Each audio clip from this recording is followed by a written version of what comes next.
So the news is out, and this time it's from Apple themselves. They actually are slowing down your older phone's processor intentionally via software.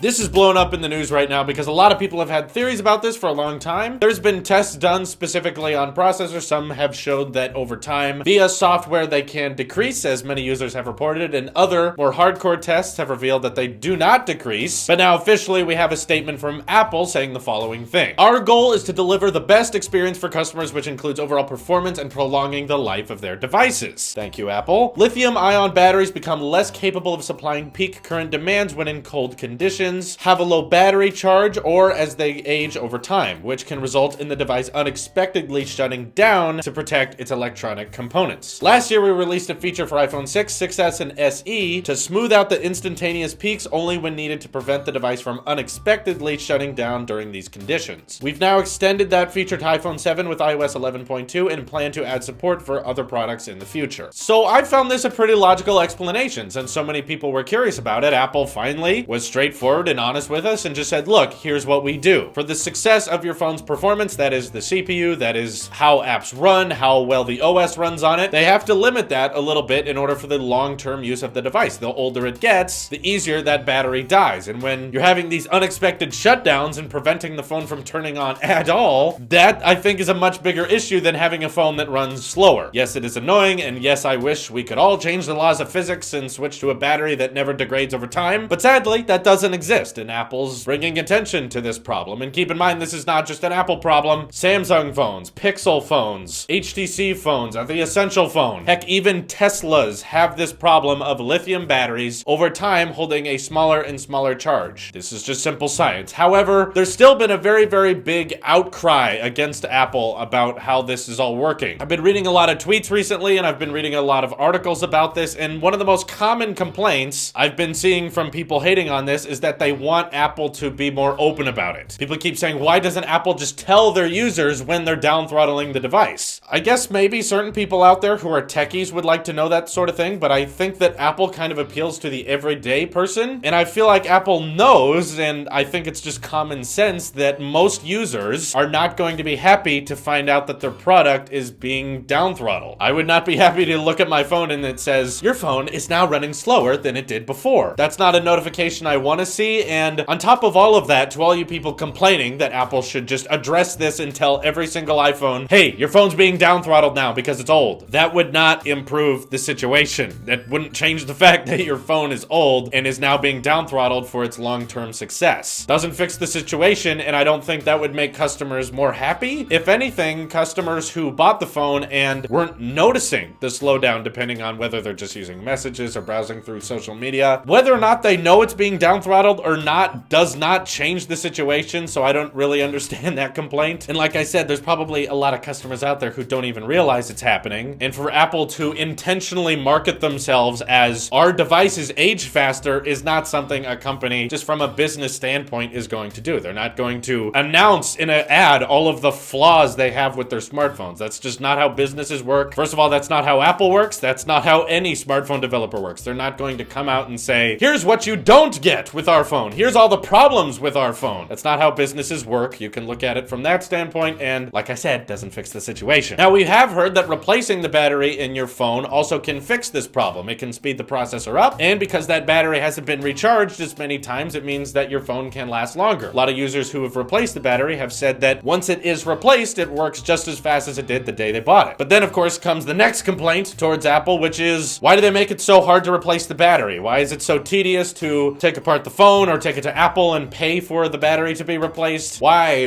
Apple? Why is this so complicated? I think it's because Apple admits that they want a better product that is more solid and not snappable open, where you can just, pop off the back and replace the battery easy. There's a reason Samsung has moved away from that. There's a reason HTC and LG are moving away from that. And the reason Apple never really had it is because that results in a product that does not feel as premium. And I think Apple makes more big bucks toward the people who are buying an iPhone every year compared compared to all the people who want to buy an iPhone and have it last for 7 years. Apple respects you, and via software, it is trying to make your phone last longer, opposed to not down throttling anything and just having your phone die at 20 or 40% battery life, which I think would be worse and sometimes never turning back on. They want to help you, so they're issuing these updates that can fix the problem of the science that is lithium battery. But again, you have to remember, Apple is a company. They do not exist. They do not succeed. They do not advance unless they sell a product. If they only catered to people who wanted to buy an iPhone every 7 years, they wouldn't be here today. They have to take the emphasis on making a product that is going to sell every single year. And I know there's a lot of you out there who like to use your tech until it runs completely dead and are not interested in buying it per year. Though just understand, the customers that Apple has that are willing to pay extra, pay it on a yearly basis or even a 2-year basis, I don't think degrades the phone that bad. Like, I don't think the iPhone 6S has degraded horribly. And next year, I'm sure that the iPhone 7 will be perfectly capable as well. Can you really blame Apple for having a bit of a bias towards the people that give them more money? In order to succeed, you need to make a profit. And if all of our iPhones worked flawlessly and you could, via software, get everything you needed for 5 to 6 years, Apple could not progress. You know, the R&D that it takes to develop new display technology, new wireless transfer technology, futuristic technologies we need and are hoping to see in the future are made possible by the people who invest in Apple on a regular basis, and the customers that do pay that extra every single year are benefiting Apple and are allowing Apple to move forward. That's why Apple may have a bit of a bias towards people who want to pay for an iPhone every single year. It also just makes sense that, given basic knowledge about how lithium batteries work, that the newer iPhone is going to operate a lot better than a 3-year-old iPhone. Kind of works the same way with gas cars. They don't tend to stay the same with performance over time. Things break, things wear down, you have to take it into the shop. I mean, heck, with gas cars, you gotta change the oil on them on a pretty regular basis. I don't think smartphones are terribly different in the respect that they kind of need tinkering in order to obtain that optimum performance level. So other bits of information I would like to hear from you guys is actually, what does the competition do when lithium batteries start to get lower? I'd first of all like to say that while yes, replacing your phone's battery by Apple can cost around like $80, and that sucks, but taking it to an Apple store, at least for most people, is a lot easier than trying to find the Google store or the Samsung store. Like, there's not as many. Apple stores are a lot closer to a lot more people, and I think customer service wise, they're known for being a lot better than the competition. So while this is a problem for smartphones, I do think that Apple is handling this problem the best. And all of the complaints I'm hearing about it on social media right now just mind boggle me, because it's like, you're upset that the laws of physics don't allow your phone to work as well as the day you bought it for many, many years. And your solution to the problem is you think Apple should provide free batteries to you at a lower price, or that they should tell you that the science is inferior. First of all, with this headline, the reason I'm talking about this video is because Apple did tell us about it. They are being upfront about it right now. If you're a techie like me, or you're watching this video, you're reading the news, you know now that Apple has issued that statement. If you're not a techie, you're probably not interested in having a notification pop up on your phone that says, your phone is now slower. Not how it works, guys. This is not how a business operates. I think they're catering to the problem the best that they can, and I personally will recommend to you guys that you at least upgrade your phone. If you use your phone on a daily basis, you expect it to work at an optimum level, you expect it to perform just as you need it to and get future iOS updates, you at least gotta upgrade at least 2 to 3 years if you expect that much out of your phone. Once you start pushing it to 4, you start closing a lot of doors on yourself, and especially because of the age of that battery, you're either gonna need to replace the battery or start looking for an upgrade. I'm not saying everyone needs to spend $1,000 if your phone is getting slow. I'm just saying that there are 2-year-old iPhones now that may not be used very much that still work fairly well. You can find used or refurbished iPhone 6Ss, still got your headphone jack, work perfectly well, and you can get them at very, very low prices now depending on where you look, whether it be Facebook yard sale, on Amazon, or eBay. I don't want to act like I don't respect you budget spenders, but in order for the industry to move on, in order for smartphones and technology in general to get better in the future, it takes a lot of customer support. It takes a lot of users deciding that we believe in Apple, or we believe in Google or Samsung or whatever you're investing in, to make better products in the future and to advance with the research and development. And that's why, for one, I'm very okay with buying a new iPhone every year, because I know it's going to a company that has had a history of creating products I love, which means that the profit margin on the iPhone 10 is helping Apple develop their AR glasses. It's helping Apple develop new self-driving car software and hardware, hopefully. So if you expect expect a lot out of your devices and you expect them to work for a long, long time, you're probably gonna have to put in a little bit as well. And that's not just how smartphone works, that's how cars work, that's how hard drives and other technology, even planes, of course, work. That's how everything gets done. You kind of have to take care of it nicely, and the more you put into it, the more you'll get out of it. That's my opinion on the whole Apple slowing down your CPU thing. It sucks that it happens, but it has to be done in order for the better success of the product. I don't think Apple would rather the phone just shut off at a low percentage, which is what they were doing and what Apple patched. I think Apple chose the best case scenario possible, and if you're annoyed with that, if you don't want to deal with that, I'm sorry. That's just how the technology industry works. Let me know all your thoughts on this subject in the comments below. I'm very curious, and I'm sure we're going to have a very civil debate where there's no name calling and everyone respects each other's opinions, as we always do on the internet. This is your Apple Sheep here, and I will see you in the next one.